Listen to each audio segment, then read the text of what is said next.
ICC आगामी टी20 विश्वचषकाच्या वेळापत्रकाची मुंबईमध्ये आज घोषणा झाली आहे।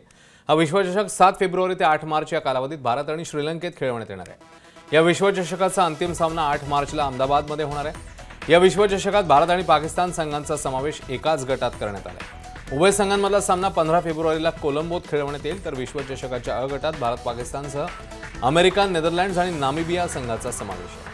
मुंबईतल्या आजच्या सोहळ्याला आयसीसी अध्यक्ष जय शाह, स्पर्धेचा ब्रँड अँबॅसेडर रोहित शर्मा, भारताच्या टी20 संघाचा कर्णधार सूर्यकुमार यादव आणि भारतीय महिला संघाची कर्णधार हरमनप्रीत कौर उपस्थित होते।